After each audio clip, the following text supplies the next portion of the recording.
Las consecuencias de los sistemas políticos y económicos influyen en el nacimiento de una sociedad con individuos violentos. Las organizaciones gobernantes solo buscan satisfacer sus intereses globales sin realmente tomarse muy en serio las consecuencias que estos traen para la salud, sobre todo la salud mental, individual del colectivo social. Se nos ha educado y manipulado mentalmente con ideologías. Hemos sido programados para aprender lo que se nos dice. Se nos ha dicho que está bien y mal, pero no se nos ha enseñado a cuestionarnos las cosas, a contradecir o crear un propio cuestionamiento. Las trampas de las ideologías contaminan el nacimiento de un nuevo pensamiento. Muchas de nuestras exigencias por la justicia social son provocadas por la manipulación del propio gobierno para satisfacer otros intereses. Por eso debemos de ser muy observadores y hacer consciente lo inconsciente, según Freud. Decía Martin Luther King que la violencia crea más problemas sociales que los que resuelve. Por eso, si queremos cambiar el mundo hacia un rumbo mejor, debemos empezar por nosotros mismos. El abuso sexual infantil es el acto o la acumulación de actos violentos ejercidos sobre un niño o niña que lo llevan a tener una o varias experiencias sexuales inapropiadas tanto para su desarrollo físico, psicológico y emocional. Estos actos rompen con los derechos de los niños y su integridad como seres humanos, por lo cual son considerados como actos delictivos, especialmente por la existencia de la actividad sexual forzada entre el agresor y la víctima. Existen diferentes formas de abuso sexual. Están las no físicas, que consisten en la masturbación propia en frente de los menores, el uso de contenido audiovisual sexual alrededor de los menores, el uso y venta de pornografía con ellos, así como el uso de palabras, temas, discursos, juegos o chantajes que puedan ser utilizados para influir en la percepción del niño y así manipular sus emociones, pensamientos o conducta a favor de los intereses del agresor. También existen los abusos físicos, que consisten en caricias con motivos sexuales en cualquier parte del cuerpo, besos o prácticas de satisfacción sexual con el cuerpo del menor, las relaciones sexuales forzadas, así como también la obligación del menor a tener relaciones sexuales con otras personas para tener un beneficio económico. Esto está relacionado con la prostitución y las redes de pedofilia que existen en el mundo. Los principales agresores suelen estar relacionados entre las diversas actividades que hacen los niños, o estos forman parte del núcleo familiar o social del menor. Los agresores pueden ser los propios padres, amigos de su misma edad o de otra edad, vecinos, maestros, primos, entre otros. Los abusos en la infancia pueden ocurrir durante los primeros años de vida en diferentes contextos, como los familiares, escolares, sociales, como fiestas, reuniones, eventos religiosos, deportivos, básicamente en diferentes tipos de situaciones, como en la calle, el transporte público o en lugares condicionados por el mismo agresor, como en una casa, un lugar privado, culto, entre otros. Principalmente ocurren por el descuido de los responsables de los menores y por la falta de información sobre estos temas. Los abusos sexuales lamentablemente ocurren en ocasiones desde los primeros meses de vida, y el abuso sexual infantil es mayormente ejercido por personas adultas que manipulan y chantajean a los menores con amenazas o a través de la violencia.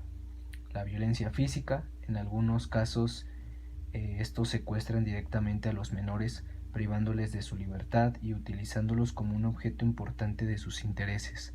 El abuso en la infancia genera muchas consecuencias, como las físicas, que consisten en la probable adquisición de infecciones de transmisión sexual, el destrozamiento o deficiencia del aparato reproductor de los menores y otras partes de su cuerpo, así como consecuencias psicoemocionales que provocan traumas, causan problemas en la personalidad, la autoestima, provocan dificultad para relacionarse consigo mismos y los demás, además de provocarles también inestabilidad en sus decisiones futuras.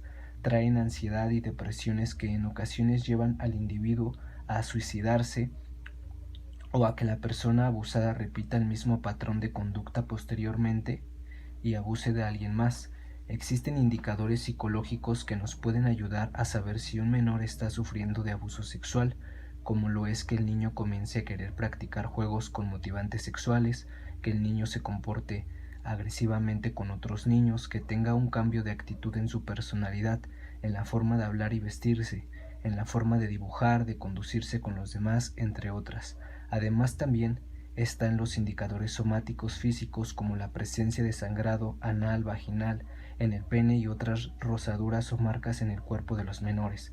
También dolores de cabeza constantes en el niño, estrés, ansiedad, trastornos del sueño, en ocasiones bulimia, anorexia, conductas suicidas, falta de concentración en la escuela, así como otras tantas que al observar a los menores con atención nos podemos dar cuenta de que están sufriendo un probable abuso sexual.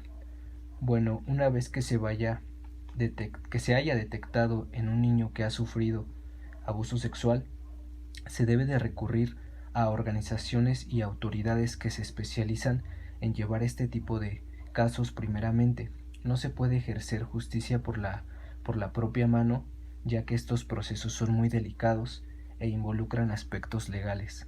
Para intervenir en el caso, las autoridades determinan a un grupo de profesionales como médicos, pediatras, urólogos, psicólogos, abogados, ginecólogos y demás para hacer una investigación correcta sobre el estado de salud de la víctima y sobre lo que está pasando.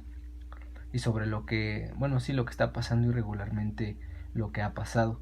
Se pide no forzar a los niños a brindar información ni a ayudarlos a formular una historia o respuesta. Se les hacen exámenes físicos y psicológicos en relación a lo clínico para poder ir determinando el tipo de tratamiento y plan que llevará a cabo para su recuperación en general.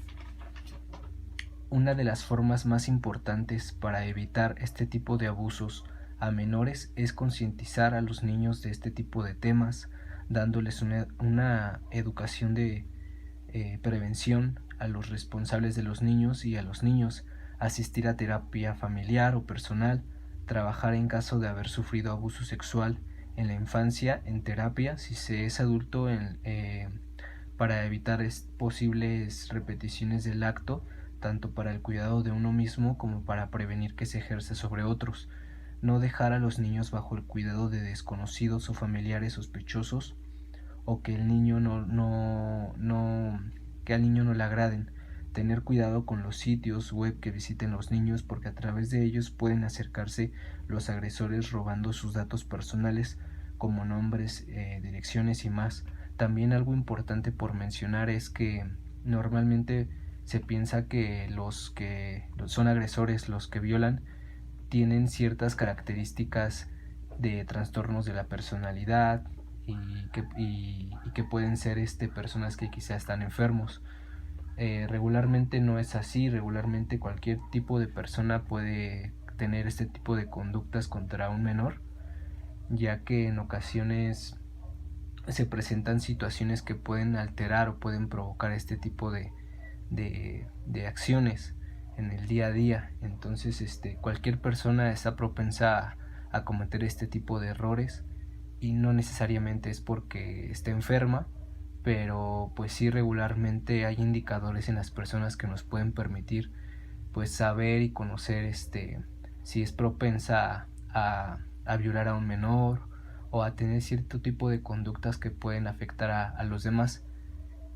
Pero hay que tener mucho cuidado, precisamente porque pues cualquier persona puede cometer este tipo de actos con los menores.